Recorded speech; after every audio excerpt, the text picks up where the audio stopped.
എടാ this is ഇതിൽ എടാ ഞാൻ സൂര്യാണൻ്റെ വിശ്വനാഥൻ സൺസ് പടം ഞാൻ കണ്ട്. ആദ്യമേ പറയാണ്, ഇതെൻ്റെ ഒപ്പീനിയനാണ്. നമ്മൾ തമ്മിലുള്ള ഒപ്പീനിയൻസിനൊക്കെ ഒരു വ്യത്യാസം വരും. സോ ആ ഒരു രീതിക്ക് എടുക്കുക. എനിക്ക് ഈ ഒരു പടം ഒരു എബവ് ആവറേജ് ആയിട്ടാണ് എനിക്ക് തോന്നിയത്.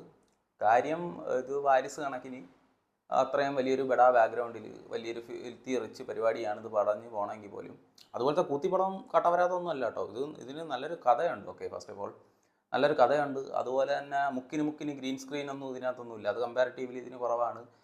എല്ലാത്തിനും മേലെ ഇതിലിരിക്കുന്ന മനുഷ്യരെ കണ്ടാൽ ശരിക്കും മനുഷ്യരാണെന്ന് തോന്നുന്നു, റോബോട്ടല്ലാതെ. സോ അപ്പം കമ്മിങ് ടു ഇതിലോട്ട് പറഞ്ഞെങ്കിൽ കഥ കൊള്ളാം. പക്ഷെ എന്നിരുന്നാൽ പോലും ഈ ഒരു ഫിൽത്തി റിച്ച് ബാക്ക്ഗ്രൗണ്ട് പരിപാടി ആയതുകൊണ്ട് തന്നെ എനിക്ക് അത്ര കൺവിൻസബിൾ ആയിട്ട് എനിക്കത് തോന്നിയില്ല. അതുമാത്രമല്ല, അനാവശ്യമായിട്ടുള്ള സപ്ലോട്ടുകൾ ചിലയിടത്തൊക്കെ ഉണ്ട്. അത് ഇങ്ങനെ വലിച്ചു നീട്ടി ചിലയിടത്തൊക്കെ ഭയങ്കര മറ്റേ സീരിയൽ ലെവൽ സാധനമായിരുന്നു. എന്നാൽ നല്ല മൊമെൻറ്റ്സും ഉണ്ടായിട്ടുണ്ട്. പിന്നെ പെർഫോമൻസ് വൈസ് ആയാലും ലൈക്ക് എല്ലാവരും കൊള്ളാം. Especially Mamitha Baiju like is good. എന്ന് പറഞ്ഞാൽ ചിലയിടത്ത് കുറച്ച് ഓവറായെങ്കിലും എന്ന് പറഞ്ഞാൽ ആ ഒരു പ്രായത്തിൻ്റെ ആ ഒരു ഇമ്മെച്യൂരിറ്റി അല്ലെങ്കിൽ ചിലയിടത്ത് എങ്ങനെ നിൽക്കുക എന്നുള്ളത് കറക്റ്റായിട്ട് കാണിക്കുന്നുണ്ട്. പിന്നെ സൂര്യാണനായാലും ലൈക്ക് ഹി വാസ് ഓക്കെ.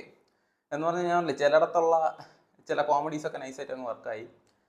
പിന്നെ ജി വി പ്രകാശിൻ്റെ മ്യൂസിക് എനിക്ക് അത്ര ഭയങ്കര കിടിലായിട്ടൊന്നും തോന്നിയില്ല. എന്ന് പറഞ്ഞാൽ ഈവൻ പാട്ടുകളായാലും അത്ര വലിയ സുഖകരമായിട്ടൊന്നും എനിക്ക് തോന്നിയില്ല. ഫൈറ്റൊക്കെ ഉണ്ടായിരുന്നു, കുത്തിക്കയറ്റിയതുപോലെയൊക്കെ എനിക്ക് തോന്നി. പിന്നെ ഡ്യൂറേഷൻ കുറച്ച് കുറയ്ക്കായിരുന്നു.